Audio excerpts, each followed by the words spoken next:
Just another day in business, man. You have been sued. All right, let's go ahead and make this response.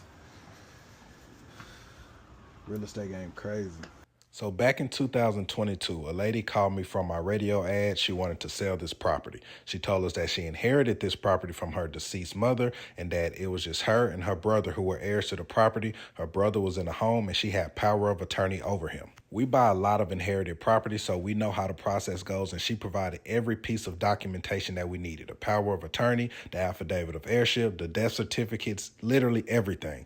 Then she told us that her son was living in the property and they did not speak, so he would have to be evicted and we would have to buy the house sight unseen. No problem. So our offer reflected the situation. She accepted the offer. We brought in a JV partner who then found a Hispanic buyer. Mind you, the buyers were Hispanic, and so we never talked to them directly. We only communicated with them through our JV partner. We got $12,000 from the deal. He got $9,000 from the deal. Just like every other transaction, we did our due diligence and then we worked with a title company to close on this deal. So we got clear title. The buyer got title insurance. Everything was gravy. Now, 4 years later, we get a letter in the mail saying that we are being sued for the full amount, even though we only got $12,000 out of the deal. And what happened is the seller actually did not fully own the property, and she did commit fraud, but that had nothing to do with us. Now, the buyers had title insurance, so they did get their money back for the purchase, but they did not get their money back for the assignment fee because that's not how it works. But the problem here is the lawsuit states that we purposely defrauded the buyers, as in we were working with the seller to commit fraud, which is absolutely not true.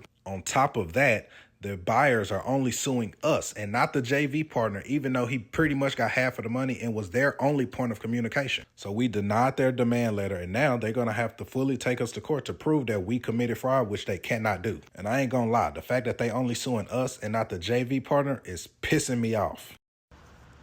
Yeah, that's cap, and you're going to have to prove it.